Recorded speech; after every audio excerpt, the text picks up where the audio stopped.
would you think if I told you that there was a used car you could go buy right now that you could use to commute back and forth to work in and not pay for fuel?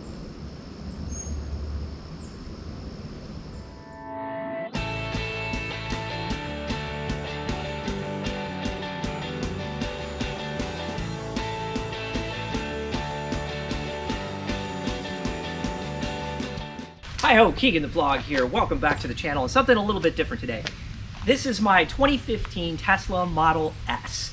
And I'm going to talk to you today about whether or not you should keep an aging Tesla if you have one, or if you're in the market for a used car, should you seek one of these things out?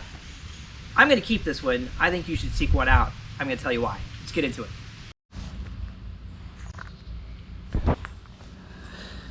So Mr. Musk says this is a million-mile car. That's a little on the aggressive side. I think this is a million-mile car the same way Mercedes 123 is a million-mile car. Sure, the chassis will go a million miles. You know, the interior is going to hold up. It'll wear, but it'll do it. But you're going to have to overhaul things. For a W123, that's engine overhauls and suspension overhauls, gearbox overhauls, that sort of thing. With this, it's going to be the battery pack. The battery pack at this point is doing pretty good. We bought it and the max range on the car was around 278 miles. It was advertised at 280 miles or 281 miles. Never saw that. Now it's about 250 miles. And that's 7 years and 116,000 miles later. So, yeah, I really can't complain about that, because if it was an internal combustion engine, then it would wear and have less horsepower than it did when it was brand new. This doesn't have less horsepower. This has a somewhat shorter range.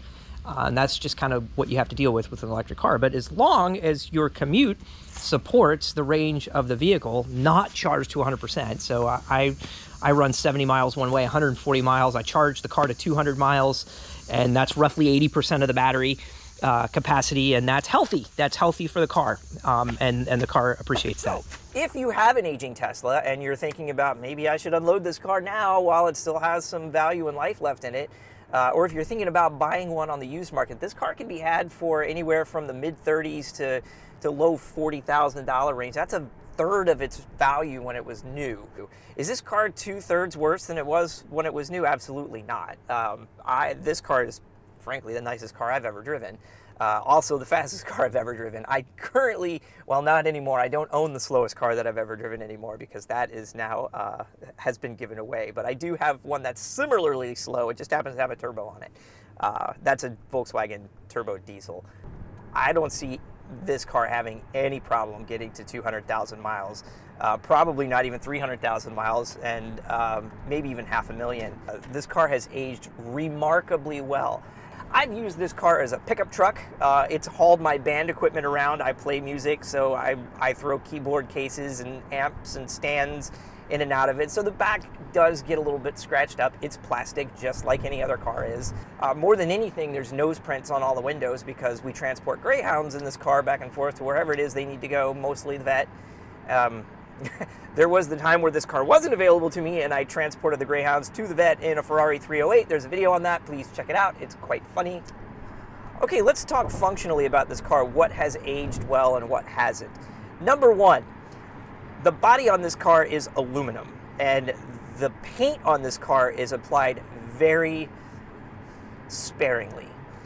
That's weight concerns. They designed this car to be as light as possible to get the absolute best range out of the batteries.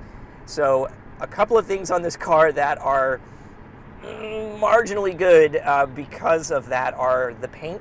The paint is of not a lot of it applied, so it shows dings and chips quite easily. The front of this car got really chewed up over the first 5 years that we owned it, commuting back and forth to DC. Just rock chips. So that has been addressed. There has been paint work to this car, is what I'm saying, because of that damage. The other thing about this car that I knew straight away when we bought this car was what was going to fail first was the door handles, and I was right about that. The door handles have started to fail. So about an hour and a half worth of work time to do that, to get the door handle out of the car and fix the pieces that are broken and typically fail with upgraded components, so that doesn't happen anymore. So I've done one. I'm about to have to do the second when the driver door is acting strange now, and it's demonstrating the micro switch problems that are common to these cars. So, and again, those door handles were designed to move in and out in order to reduce drag on the car to improve efficiency. So it's a trade-off. We got a little bit more range out of the car by having it, but it becomes an annoyance later on in the car's life when you have to repair that stuff.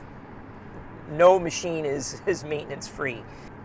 So, should you buy one of these cars? Well, if you're in the market for an EV and you have a commute that fits into the current range capability of the car, I will say anywhere from 150 to 200 miles is probably where, if I've got a round trip of 150 to 200 miles, I would have no range anxiety and no hesitation to buy an aging Tesla. What you have to do to your house to charge an EV.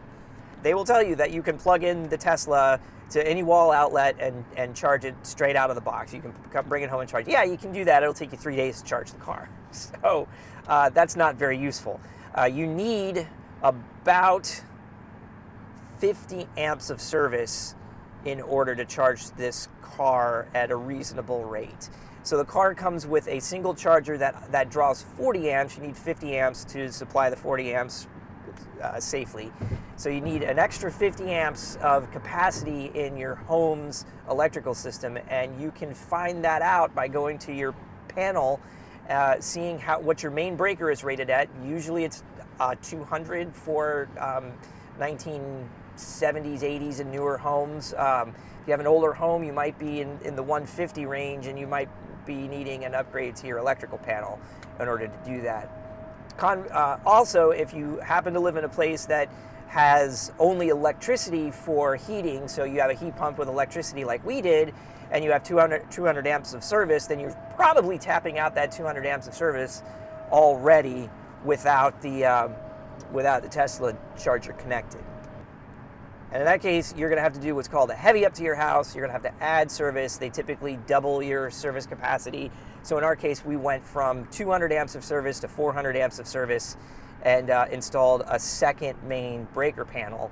And we are feeding the Tesla charger with, we're actually feeding a sub panel, 100 amps expansion in case in the future that we want to have 2 electric cars, which we actually do have 2 electric cars at the moment.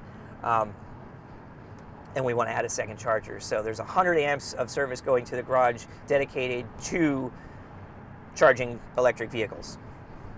Now, if you're in the market to buy one of these things used, something you may want to consider is going back in time far enough that these things came with the free supercharging option. And if there are superchargers on your way to work or close to your house or close to your place of work, then you can charge the car for free, and it will literally cost you nothing to drive back and forth to work.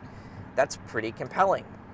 So if you're going to spend $30,000 on say a used BMW, spend an extra $5,000 or $10,000, get one of these things and not pay for fuel, that's pretty compelling. If service is important to you, the service experience is something that you look for in the whole car ownership thing, just get something else. Don't get a Tesla. Get a Tesla because the technology is amazing, because the car is amazing. It is a great driving experience. The technology experience is amazing. The capabilities of this car are amazing. Get this car for the car. Do not get it for the complete Tesla experience from a service perspective. Over. Also, you see I've got the trip computer up and the watt hours per mile. Let's talk about driving an EV in the wintertime. So I might have some video I'm going to show of what the average watt hour per mile looks like on this commute in cold weather. It is higher. It takes more energy to move the car, so the watt hours per mile are consistently over 300, sometimes as high as 350, 380 watt hours per mile to move this car at highway speeds along my commute in the wintertime. That's still plenty efficient to get me from my house in Annapolis to my work within the charge limits of the car. So we're in springtime now. It's a nice day outside. It's 60 degrees. And my average watt hour per mile for the last 30 miles is 262. So quite a bit different from the winter time. So that's it, folks. If your commute supports it, if there's a supercharger between your home and your work or near one of those two places, you've got the patience for it, look into one of these older Teslas that were grandfathered into the free supercharging, and you could commute for free. Thanks for watching. I know this was a little bit different than the normal stuff we do on this channel. If you don't like it, throw me a comment. If you do like it, throw me a comment. Thanks for watching either way. See you next time. Something, something, something, wrench time.